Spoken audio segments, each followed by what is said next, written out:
Hello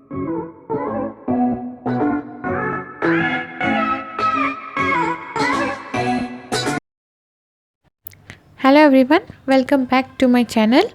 In this video, I am going to tell you the answers of First PUC Economics for Reduced Syllabus 2021 Model Question Paper 2. The answers up to question number 29 has already been uploaded, so you can watch those videos. So here it is from question number 30. So let's start.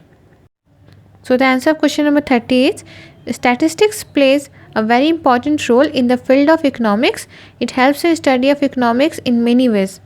The first one is it helps to understand economic problems. The second one, it enables an economist to present economic facts in a precise and definite form. The third one is it helps in condensing mass data into a few numerical measures. So if you write the answers in points, you will fetch a very good marks. So there are total 5 number points. Till then you can take the screenshot of these answers.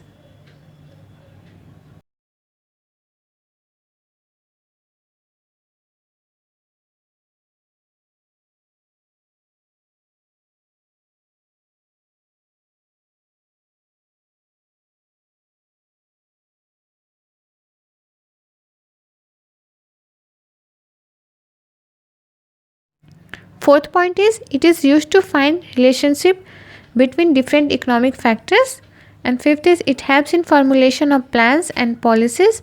For instance, an economic planner has to decide in 2010 how much the economy should produce in 2016-17.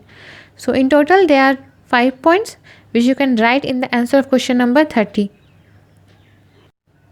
So let's move on to question number 31.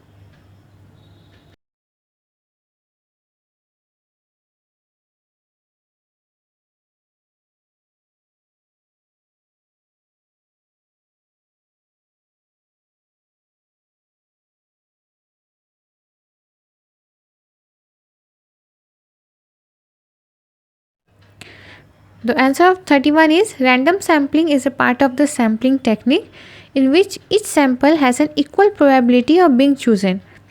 A sample chosen randomly is meant to be an unbiased representation of the total population. If, for some reason, the sample does not represent the population, the variation is called a sampling error.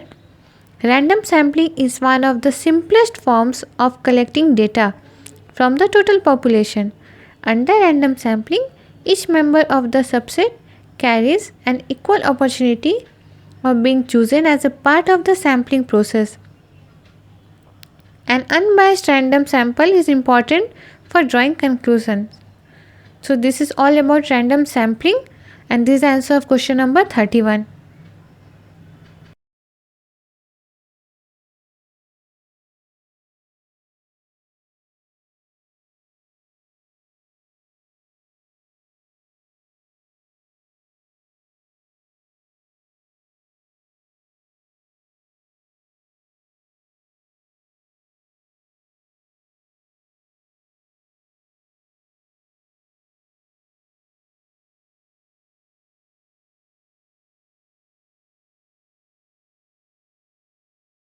So next is question number 33, in which you have to find the mean by two methods. The first one is direct method and the second one is assumed mean method.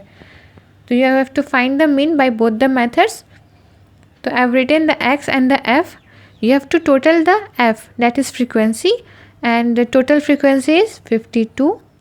Then you have to multiply x and f, that is fx, the total of which you will get 1065. This is for the simple method.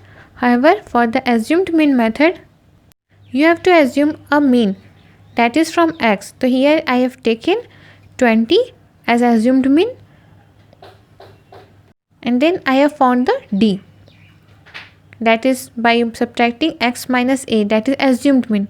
So in assumed mean are minus 15, minus 10, minus 5, 0, plus 5, plus 10, plus 15, plus 20.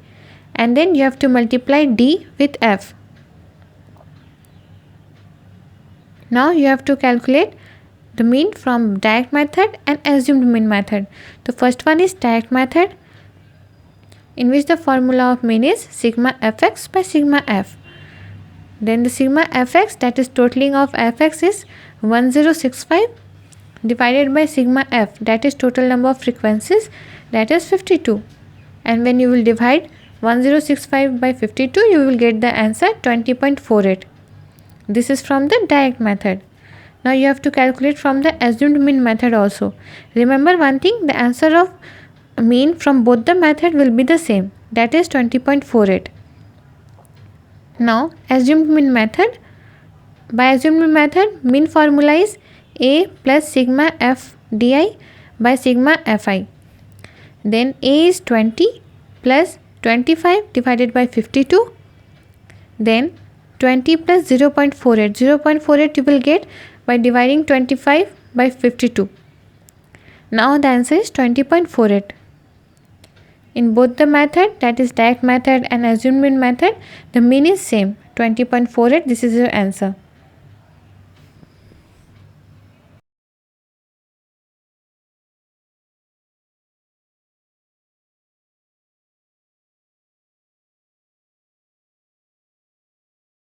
Now question number 35. The financial sector reforms refer to steps taken to reform the banking system, capital market, government debt market, foreign exchange market, etc. An efficient financial sector is necessary for the mobilization of household savings and to ensure their proper utilization in productive sectors. To initiate financial reforms, India adopted the path of gradual reforms instead of shock therapy.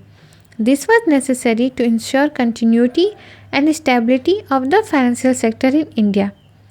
The main principal objective of financial sector reforms was to improve the allocative efficiency of resources, ensure financial stability, and maintain confidence in the financial system by enhancing its soundness and efficiency.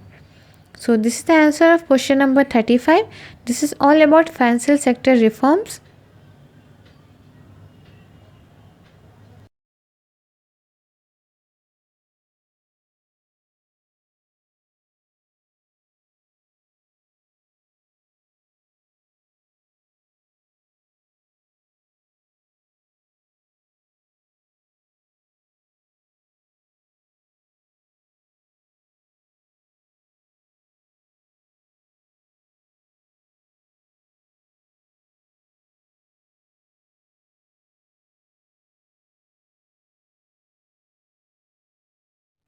So you can take the screenshot of these answers. These answers are perfectly fine and 100% correct. So you can write these answers and you will fetch a very good marks by writing these answers.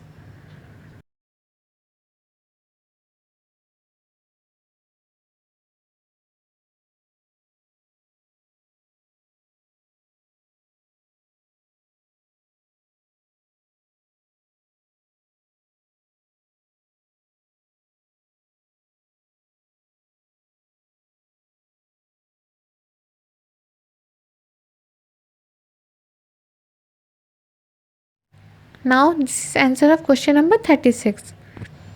That is about growth oriented approach. So the growth oriented approach to poverty reduction is the first government's approach to poverty reduction. This approach was based on the expectation that the effects of economic growth would spread to all sections of society and trickle down to the poor section also. This approach was the major focus of planning in the 1950s and early 1960s.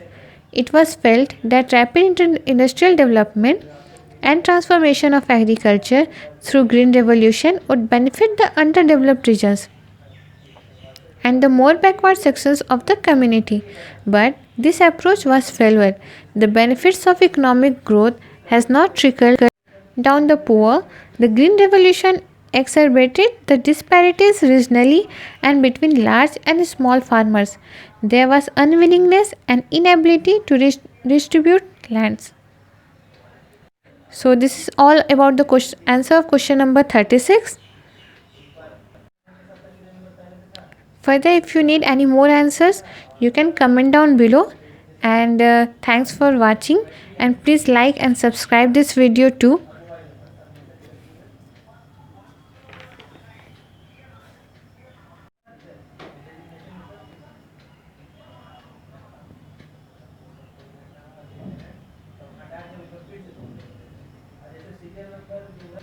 It will hardly take 1 second to press the like button and subscribe button.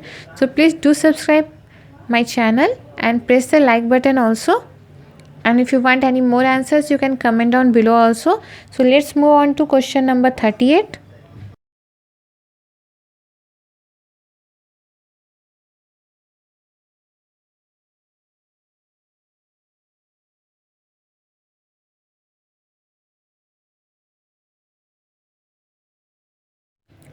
Women have always been neglected when it comes to education in India. The lack of education has caused exploitation of women and has resulted in a lower social status of women in India.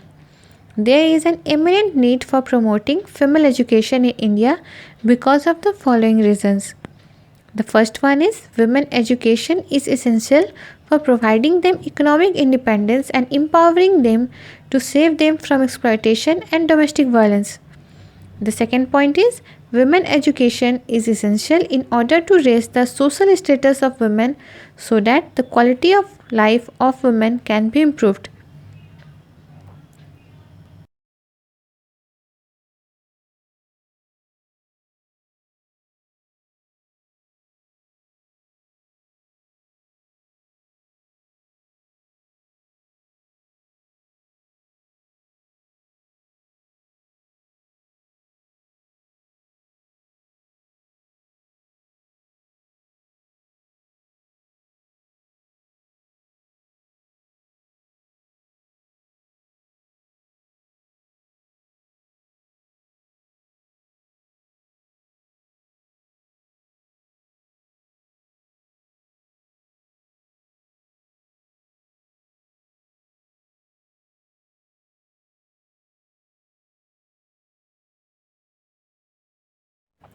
And last, the third point is educating women help in promoting welfare programs and thus in population control.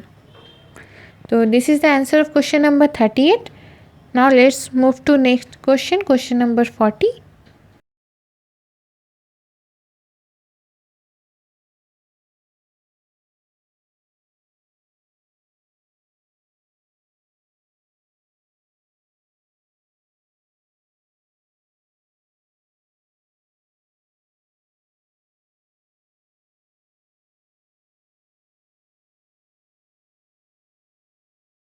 So this is the answer of question number 40.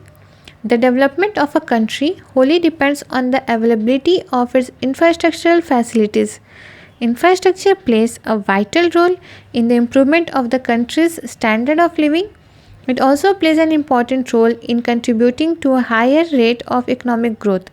Following are some of the most critical significance of economic infrastructure. The first one is infrastructural facilities are very necessary and vital for the smooth functioning of the economy.